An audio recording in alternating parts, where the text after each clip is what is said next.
Tiago, capítulo 4,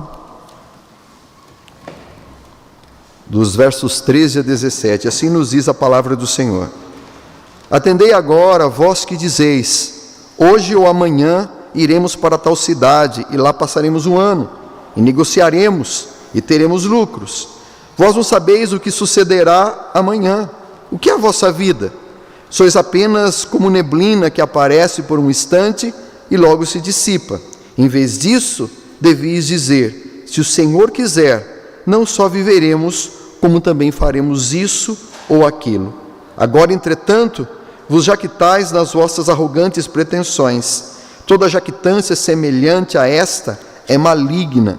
Portanto, aquele que sabe o que deve fazer o bem e não o faz, nisso está pecando. Vamos curvar as nossas cabeças. Ó Deus, nós reconhecemos que na nossa caminhada sobre a terra há tanto que precisamos entender. Nos perdoe, ó Pai, porque muitas vezes não conseguimos compreender os Teus projetos e muitas vezes os nossos corações se abatem. E talvez, Senhor, alguém nessa noite esteja com o coração desta maneira, clamando do Senhor uma resposta. Que nós queremos te pedir, ó Pai, que o Senhor abra o nosso coração, que o Teu Espírito, que eu sei que está neste lugar, que habita no coração daqueles que foram salvos, que foram resgatados pelo Cordeiro, possa nos trazer edificação. A edificação não vem, ó Deus, de uma mensagem montada ou de algumas ideias que foram aqui ajustadas, mas vem da unção do Teu Espírito, e somente o Senhor pode fazer isso. Por isso, esse é o nosso desejo nessa noite, que o Senhor fale aos nossos corações e que possamos sair daqui, tendo a certeza que oferecemos a Ti um louvor que agradou o Teu coração, que também derramamos a nossa vida reconhecendo a Tua soberania e também abrimos o nosso coração para que recebêssemos da Tua boa semente e assim possamos frutificar para a eternidade. É o que te pedimos em o nome de Jesus. Amém. Eu nunca fiz mergulho, tá? Gosto muito de água. Se eu perguntar, talvez aqui muitos também gostem. Eu tive umas oportunidades de, estando no mar, você bota aqueles snorkel, lá. Quando moramos lá na região de Dourados, é uma cidade muito bonita, próxima, e o nome já diz tudo, é bonito, E com rios tremendos, rios extremamente limpos, e quando vinha o visitante, e o visitante que vinham de outras cidades, de família, disse, eu quero conhecer aquela cidade. E nós então podíamos, como missionário, levá-los lá, e era uma coisa assim extraordinária, poder nadar no meio daqueles peixes, então é uma coisa muito gostosa. Mas tinha lá, não fui, um lugar que era um buraco enorme, você descia com uma corda e entrava lá no rio, você podia fazer um mergulho entrando em uma caverna. Eu creio que você já deve ter visto pela televisão aí, essas incursões dentro, de mergulho para dentro de caverna. Eu não sei sobre mergulho, só sei de uma coisa, nunca deve ir sozinho, tá? Então, se você resolver ir, mas vá com alguém que saiba muito bem. Mas o que se diz é o seguinte, quando se entra em cavernas e que você desconhece, você deve entrar com uma corda que seja bem viva, a cor dela, para que você possa não se perder quando tiver que voltar. Especialmente porque em cavernas você pode sem querer bater no chão ou nas beiradas e levantar o lodo e você não consegue ver um palmo à sua frente. Ou seja, se você não souber como voltar, o prejuízo vai ser grande, porque provavelmente vai acabar o seu ar, você vai entrar em desespero e vai morrer. Você também já deve ter ouvido, e talvez até já esteve em um voo em que normalmente, os pilotos quando estão chegando, em muitos aeroportos eles vêm de forma visual, eles conseguem ver a pista e aterrissam, mas há momentos em que o tempo fecha, em que o piloto não consegue olhar um palmo na frente. E uma vez nós estávamos, voltando de uma viagem missionária, íamos a um encontro, num avião muito pequeno, e estava eu e a minha esposa e mais alguns da missão, e nós pegamos uma turbulência que nós nunca vimos aquilo. Eu me lembro que as asinhas do avião faziam assim, parecia aquele passarinho que luta contra a tempestade, e a gente olhava do lado e falava assim, gente, não tem, o que a gente faz aqui em cima? Nada. E depois de muito tempo, então, saímos daquela turbulência e ficamos pensando, como que vai ser para aterrissar? Ainda bem que só foi ali. Mas, muitas vezes, esse problema está perto da aterrissagem. Não tem como. O piloto vai ter que usar recursos que são instrumentos específicos. Ele não está enxergando nada, ele não sabe o que tem à frente. Ele não tem ideia de onde está a pista. Porque não enxerga nada. Se ele não tiver os instrumentos, é o fim daquele voo. Mas você não precisa ir longe. Tenho certeza que você já saiu em viagem de carro, você que gosta, de dirigir, e de repente você passou, especialmente nas nossas madrugadas, em estradas aqui do Paraná, em que você entrou num terrível nevoeiro, em que você não enxerga um palmo na frente do seu nariz. Ou seja, ou sendo prudente, você para, mas como a gente normalmente não gostamos de parar, queremos continuar, então para você continuar você vai ter que olhar muito bem as marcas da estrada. São aquelas listas que você conhece muito bem para que você atinja o seu objetivo. Nos 3 casos, totalmente perdidos quando não se sabe, não se tem a direção para onde ir. Mas você pode perguntar, pastor, por que o senhor está contando tudo isso? Meu amado, sendo bem sincero, na nossa caminhada sobre a terra, muitas vezes nós não conseguimos enxergar um palmo na frente do nosso nariz. Nós estamos como aqueles que estão dentro de uma caverna escura, e se nós não entendemos o como podemos trabalhar com isso e podemos navegar dentro dela, se não soubermos, nos perderemos completamente. Talvez, como num voo, precisamos ter as ferramentas certas para poder seguir a direção de onde devemos ir.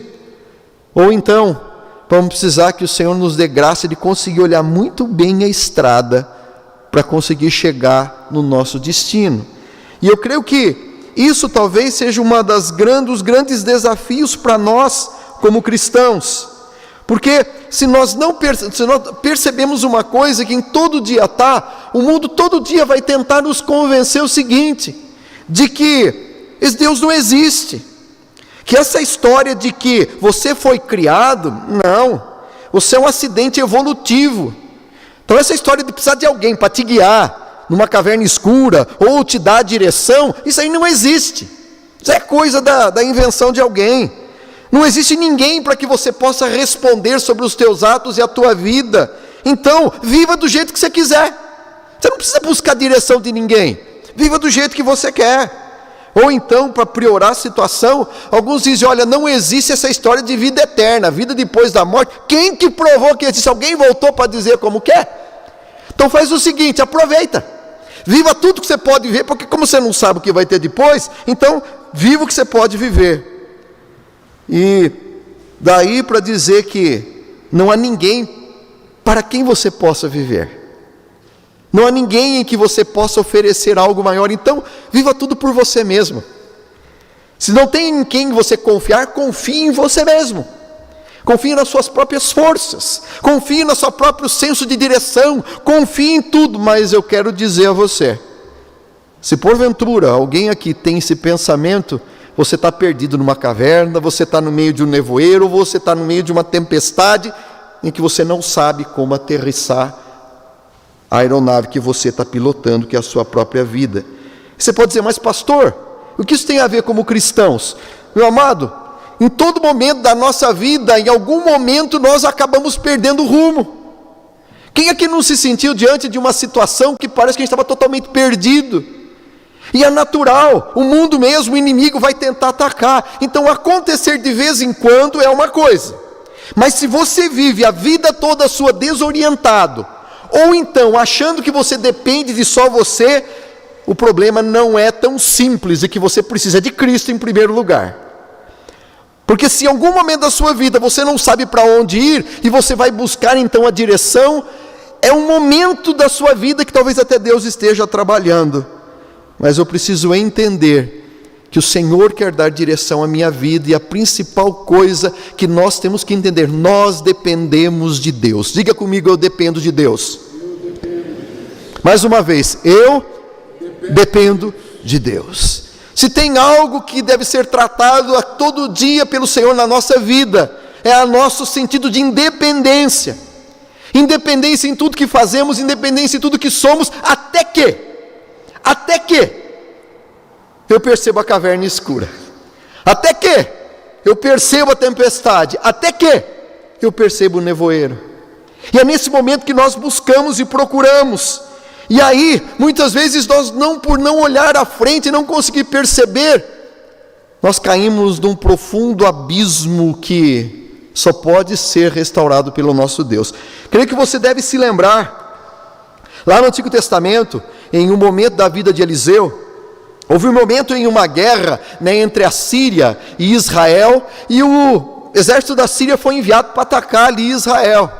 Mas Deus colocou um profeta, Eliseu, e o profeta, Deus falava para ele por onde que o exército vinha. E nesse momento, então, o profeta dizia para o povo, olha, você não vai para aquele lugar porque lá vem, mas vocês podem ir armar uma emboscada. E com um número muito menor, Israel acabava vencendo as incursões dos sírios ali para tentar de alguma maneira destruir Israel. Então o rei da Síria ficou sabendo da história e falou assim, bom, a solução é acabar com o profeta, né? Vamos dar um jeito no profeta, porque daí ele não vai dizer o que está acontecendo e nós conseguimos entrar. E foi isso que ele fez. Mandou o exército, na verdade, não contra Israel, mas contra o profeta Eliseu. E aí aquela história que você deve se lembrar. Num dia de manhã, ele está na sua tenda e junto com ele está o moço, que era o seu discípulo que acompanhava, e de repente o moço levanta de manhã com a escova de dente na mão, né, o sabonete na outra, a toalha, se é que existia tudo isso, né? E quando ele abre a porta da tenda, ele dá de cara com o exército. Eu acho que devagarinho ele deu um passinho para trás, 2 passinhos para trás, fechou o zíper, né? E correu para dentro e acordou. Senhor, Eliseu, acorda! Dá uma olhadinha o que está lá fora. Então, Eliseu, né, ao abrir ali, e ele se depara com aquele exército, mas com tranquilidade. A palavra, né, que o Senhor colocou no coração dele, dizendo o seguinte, e está lá, né, em 2º livro dos Reis, 6, 14 e 15, mas eu vou ler para você. Diz assim, ele enviou os cavalos e carros, dizendo do rei, né, um grande exército para lá, e eles vieram de noite e cercaram a cidade. Ora, tendo se levantado de madrugada o servo do homem de Deus e saído, eis que o exército com cavalos e carros rodeava a cidade. E o seu servo lhe disse, ai meu senhor, o que devemos fazer? E a resposta foi, então ele respondeu, não temos, porque mais são os que estão conosco do que os que estão com eles. Então Eliseu orou e disse, ó Senhor, peço-te, abre-lhe os olhos para que veja. E o Senhor abriu os olhos dos servos e ele viu. E eis que a montanha estava cheia de carros e cavalos e carros de fogo ao redor de Eliseu. E então os olhos daquele servo se abriram. O que quer dizer isso? Ele conseguia ver o reino físico. Ele conseguia ver o que estava ali na sua frente. Mas ele não entendia que haviam muitas coisas por trás. Sabe aquela história de que não basta simplesmente você enxergar, você tem que ver, e ver você tem que ir além do natural, além daquilo que se vê, e não tem outro que possa nos fazer ver além. Foi aquilo que descobriu aquele servo, e o resultado foi, né, que Deus mandou uma cegueira para aqueles que viam, porque o exército todo ficou cego, e Deus abriu os olhos daquele que não conseguia ver o reino espiritual. Talvez o nosso grande desafio nessa nossa caminhada, e nós já vamos entrar no texto, é que nós estamos em uma caminhada e muitas vezes nós não conseguimos enxergar além daquilo que está diante de nós.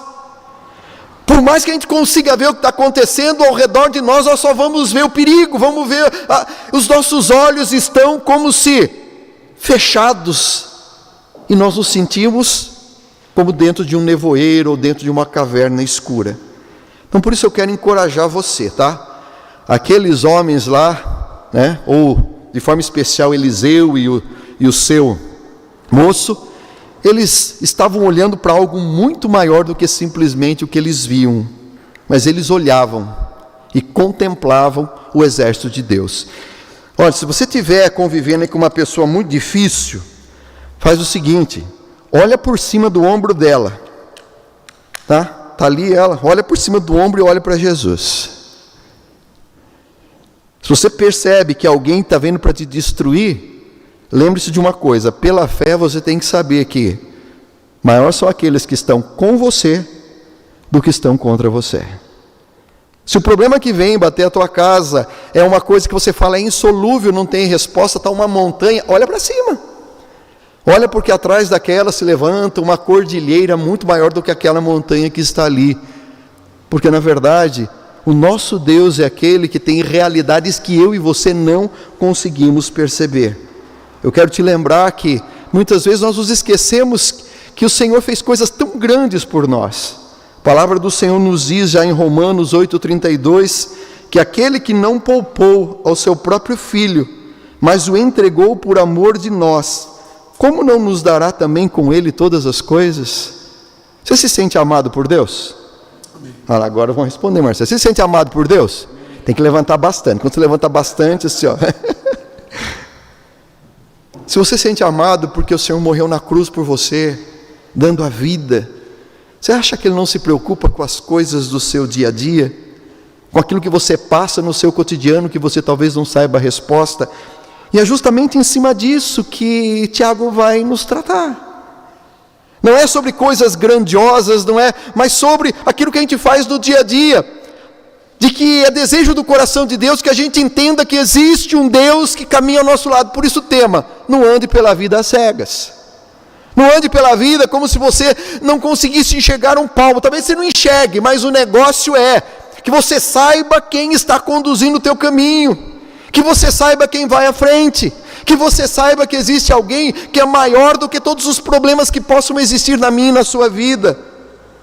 E esse é o grande desafio para que a gente consiga chegar até no final. Sem socar o carro numa árvore, né? Sem, ao invés de aterrissar no aeroporto, cair no meio do mar. E quanto à caverna, ninguém nunca mais vai te achar mesmo. Já ficou por lá e acabou a história. E justamente o texto que nós lemos, ele nos fala de um momento sobre, até o tema fala, falibilidade dos projetos humanos. Eu tenho certeza que se eu parasse aqui, todo mundo tem algum projeto. Alguma coisa que está sonhando. De reformar a casa, de fazer uma viagem, de fazer um casamento. Tanta coisa projetada. Mas eu quero lembrar que, quando aqui Tiago começa a escrever, ele está falando para pessoas que eram cristãs, pessoas que estavam ali reunidas.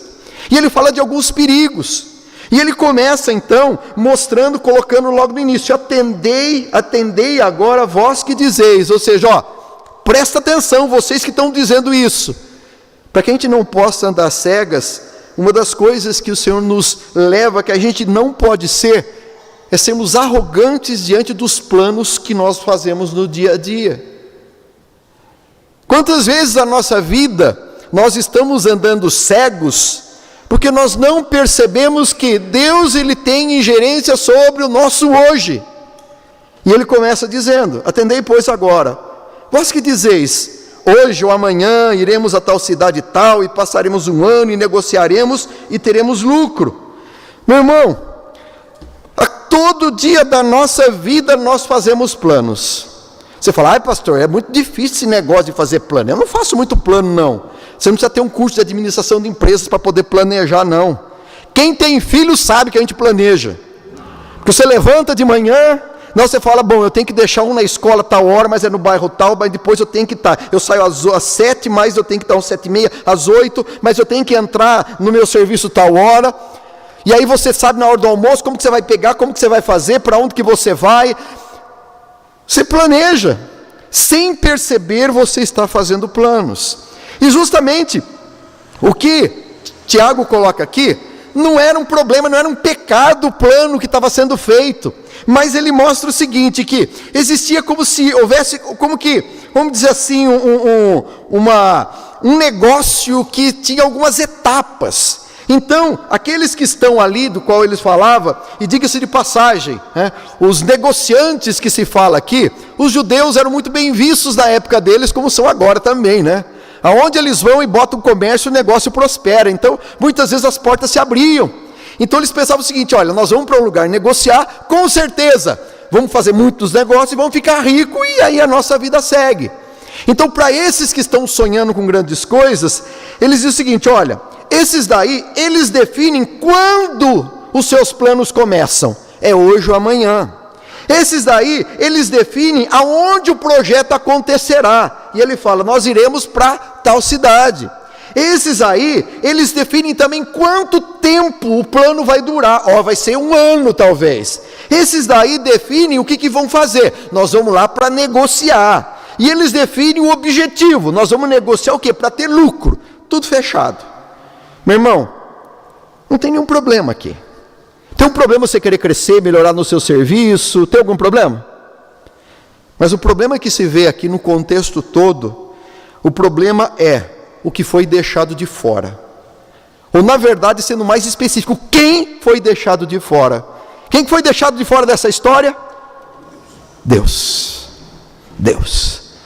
Muitas vezes nós somos arrogantes, e eu acho que eu passei para frente, nós somos arrogantes quanto aos nossos planos, achando que nós podemos definir o que nós vamos fazer. E é justamente sobre isso que está falando assim. Eu não estou falando sobre um projeto da compra de uma casa, um projeto, eu estou falando do que você faz em todo dia. Você quer viver não às cegas? Então tem que começar a se acostumar a depender daquele que pode nos levar em segurança no destino final, não só para as grandes coisas, mas também para as pequenas. O Senhor quer ser aquele que nos dirige nas pequenas coisas, como levantar-se, o vestir-se, o orar, o ler, o vender, o comprar, ir para aqui, o ir acolá. Meu amado, nós tomamos decisões todo dia, decisões que envolvem empresa, que envolvem casamento, que envolvem tantas e tantas coisas.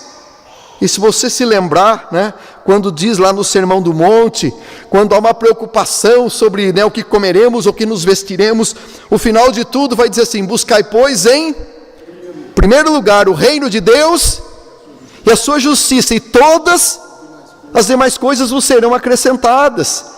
É como se nós tivéssemos uma inversão a cada dia.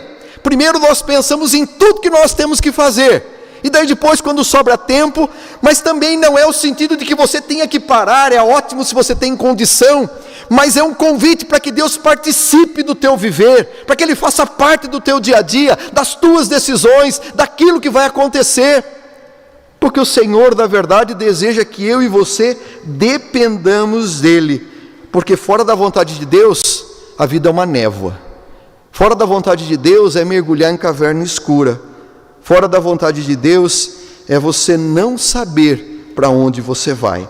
Por isso, eu tenho que pensar no que eu vou fazer hoje, mas também não só hoje.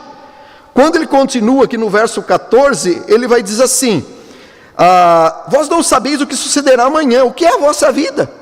Sois apenas como neblina que aparece por um instante e logo dissipa. Em outras palavras, assim, olha, não adianta você querer ser arrogante achando que a sua vida está indo muito bem, que você está conseguindo muita coisa, porque você não sabe quanto você é fraco. Como nós somos como se fosse uma neblina. Sabe o que é neblina? É aquela coisa que você fala agora tá, daqui a pouco some. Assim somos nós. Nós achamos e olhamos para a nossa vida, para os nossos feitos, e achamos que tudo, né, pode ser tão bem preparado, mas ele fala assim: olha, não adianta você querer ser arrogante ou achar que sabe o que você é, o que você tem, o que a sua vida é isso. Lembra de uma coisa: sabe qual que é o destino de todo ser humano? É o pó. Essa semana, o reverendo Wesley estava falando, né, que acho que foram 3 sepultamentos que ele participou, né? E num deles que nós fomos, né, teve uma irmã da igreja que postou num dos grupos, ela não está aqui, senão eu até falava o nome dela, né? Ela falou assim: a gente fica tão assim emocionada nas palavras do velório que dá até vontade de morrer. Ficou tão bonito assim, né, que fica tão no sepultamento cristão, de falando como a vida foi, né, como foi fiel ao Senhor. E eu digo como pastor: meu irmão, se tem um momento que para a gente é um bom momento para você falar do amor de Deus, mas também é um momento muito difícil.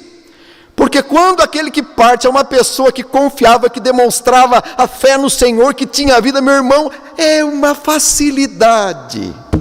É uma facilidade porque você diz assim: olha, o irmão aqui não é perfeito, mas a gente vê os frutos da vida dele nesse lugar.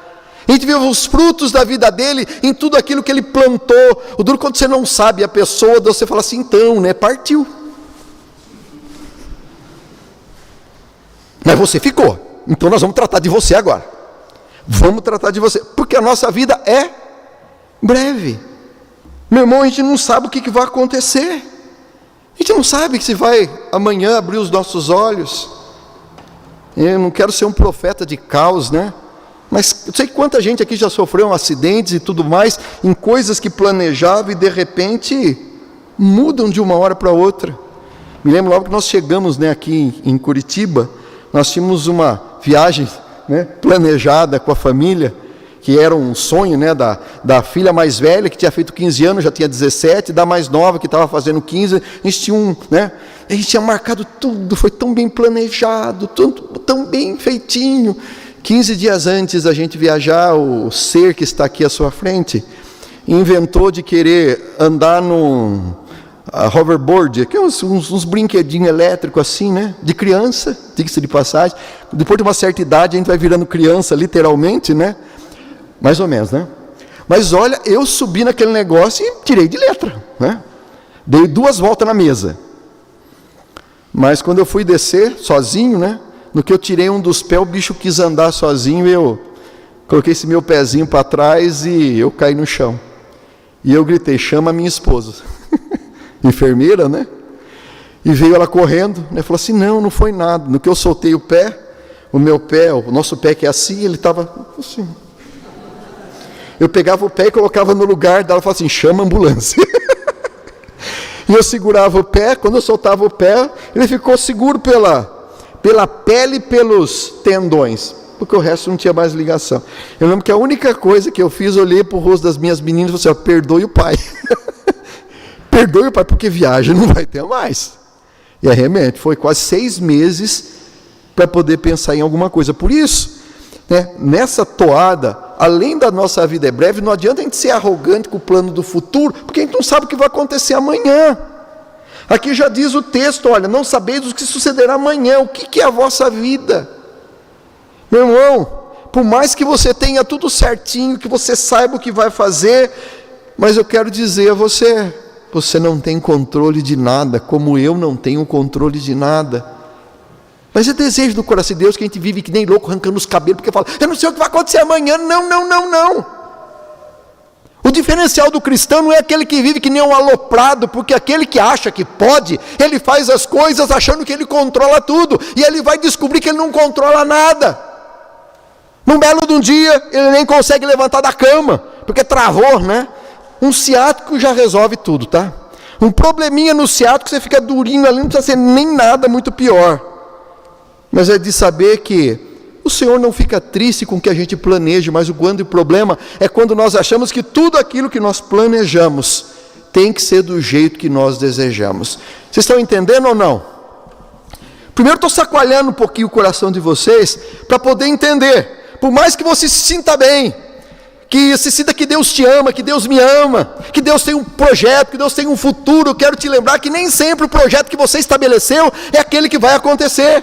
Porque se você não conseguir olhar com os olhos espirituais, você vai continuar andando e vai estar escuro. Você vai depender de alguém que pegue na sua mão. Você vai depender de alguém que dê você a corda para que você possa seguir. E isso é depender de Deus. E isso vai ter que acontecer a cada dia da nossa vida. Se tem algo que Deus espera que a gente aprenda, é dependência, que você levanta a cada dia, você olha para a sua vida, você olha para o que tem diante de você, pode ser que seja tudo tranquilo, então você entrega aquele dia, porque você não sabe se ele pode mudar de uma hora para outra, ou então tudo está de ponta cabeça, mas ele pode reverter tudo de uma hora para outra, e fazer com que o mar se acalme. O Senhor deseja que a gente aprenda, que nós não temos controle das coisas, sabe por quê? Porque somente Deus controla a nossa breve vida. É Deus que nos controla.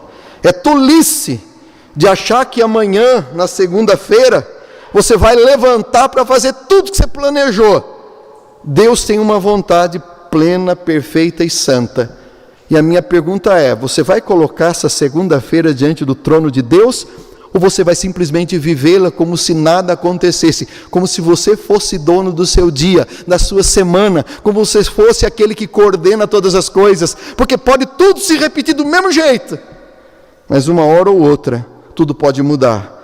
Moisés, quando ele escreve um salmo, Moisés escreveu um salmo, não sei se você sabe, tá? Não foi só Davi, Salomão não, e nem os filhos de Coré. Moisés escreveu o Salmo 90, o versículo 12 diz assim, ensina-nos a contar os nossos dias, para que possamos alcançar um coração sábio. Nós contamos, né, a nossa vida por anos, né? 1 ano, 2 anos, mas aqui o salmista diz assim, olha, Deus deseja que a gente conte a nossa vida por dias. Cada dia deve ter uma oportunidade de Deus fazer algo na nossa vida. Por isso, se você está vivendo em ignorância quanto ao futuro, a melhor coisa é parar.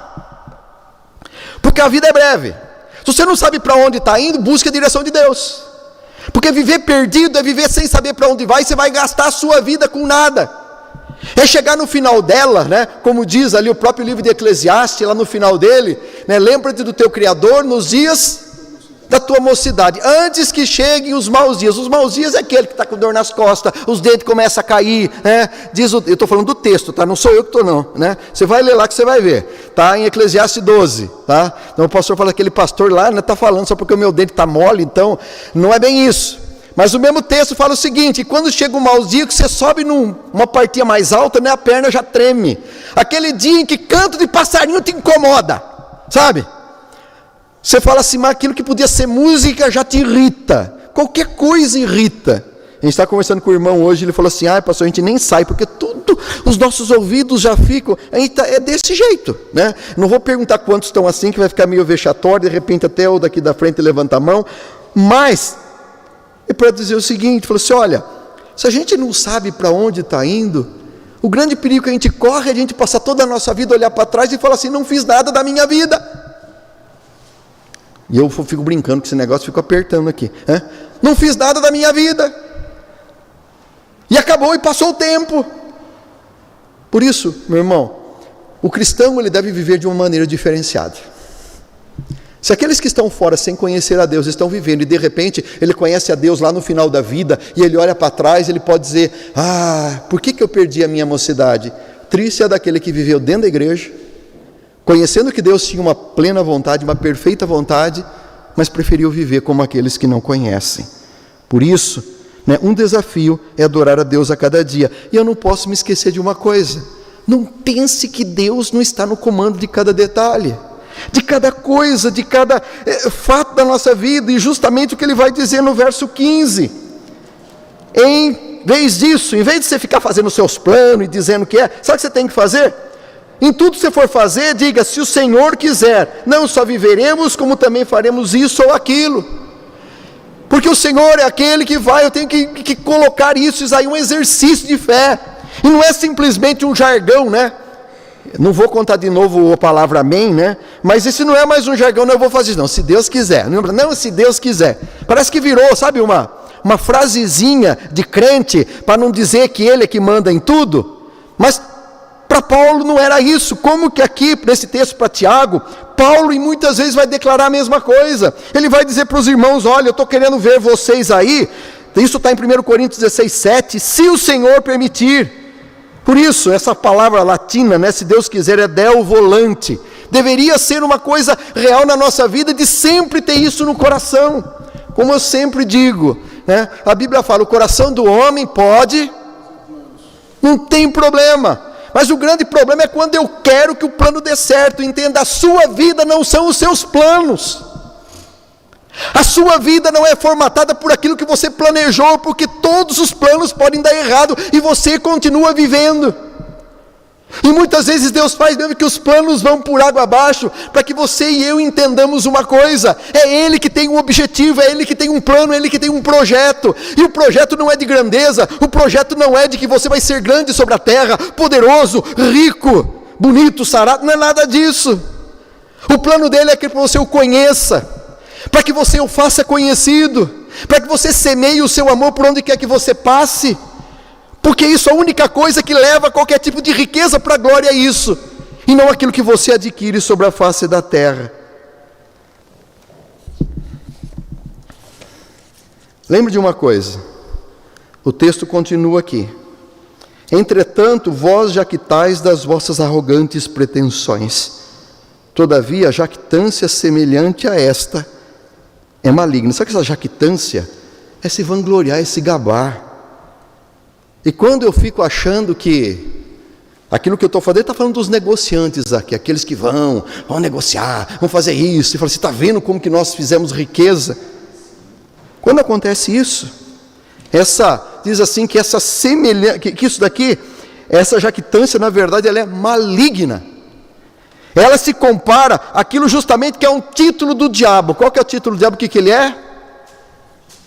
Maligno.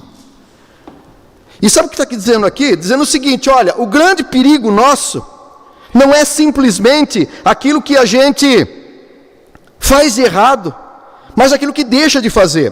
Por isso é que eu quero que você lembre uma coisa, negligenciar, fazer o que Deus quer na nossa vida também é uma coisa extremamente ruim, porque diz o verso 17, portanto, aquele que sabe o que deve fazer o bem e não faz, nisso está pecando. Quando eu não reconheço que Deus é soberano sobre tudo, quando eu não reconheço que Ele tem uma vontade para a minha vida, eu estou vivendo como se nada tivesse acontecendo. Sabe o que existe? Existe uma falha e eu acabo não vivendo aquilo que Deus tem para a minha vida. Muitas vezes nós como cristãos, nós vivemos o seguinte, Deus, olha, eu não mato, eu não roubo, eu não faço isso, eu não faço aquilo. Numa série de nãos. E justamente o que Tiago está aqui dizendo o seguinte, falou assim, olha, não é o que você não faz, mas é o que você faz. O que você faz é o seguinte, você está convidando Deus para Ele fazer parte do seu dia a dia, você está convidando Ele para fazer parte das suas decisões, para fazer parte daquilo que você tem, para que toda a construção dele seja verdadeira na minha e na sua vida. Por isso, eu creio que o grande desafio para nós é viver dependendo e confiando na vontade de Deus. Você nunca vai ser perfeito. Eu não sou perfeito. Ninguém de nós aqui é perfeito. Mas uma coisa, Deus tem uma promessa de que Ele vai levar-nos em segurança até o final da nossa vida. Talvez você não saiba o que vai acontecer daqui uma semana ou daqui um ano. Mas, meu irmão, você tem que confiar que aquele que está indo à sua frente está segurando você pela mão. Se for necessário, Ele te carrega no colo, porque o que Ele tem, é o que está acontecendo aí, está vendo? Não sou eu que estou em mau contato, né? O desejo do coração de Deus é que a gente possa ter um coração que reconhece que Ele é Senhor de todos os momentos da nossa vida. Talvez você tenha entrado hoje aqui pedindo uma resposta, Deus, me mostre qual que é a solução do meu problema. Eu quero dizer, sabe qual que é a solução do seu problema? Dependa única e exclusivamente de Deus. Porque se for necessário, amanhã ou hoje, Ele vai abrir um pouco daquele nevoeiro e você vai enxergar 1 metro ou 2 à frente. Dificilmente Deus faz com que todo nevoeiro se dissipe, porque Ele quer que você e eu continuemos dependendo dEle. Talvez você se sinta como dentro daquela caverna, sem saber, o Senhor vai dar aquela puxadinha, você continua na escuridão, você continua não conseguindo ver nada, mas você sabe que você está seguro, porque tem alguém que te dá essa segurança, e é essa certeza que o Filho de Deus deve ter, permanecer nele. Esse é o nosso desafio. Sabe por quê? Porque a palavra dele é que sem Ele nós não podemos fazer nada. Todas as suas conquistas, tudo que você construir sobre a terra, sem Deus é vazio. E muitas vezes o nada humano que se constrói, mas o que se faz em amor, isso pode nos trazer bênçãos e bênçãos para a nossa vida. Não sei como vai ser a sua e a minha semana.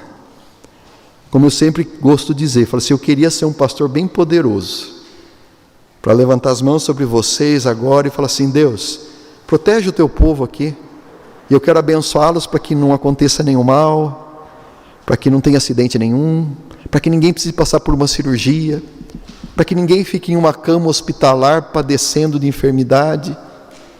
Senhor, para que todos aqui tenham um carro novo, né? Troca aquele lá que está quase com o motor fundindo para um zero.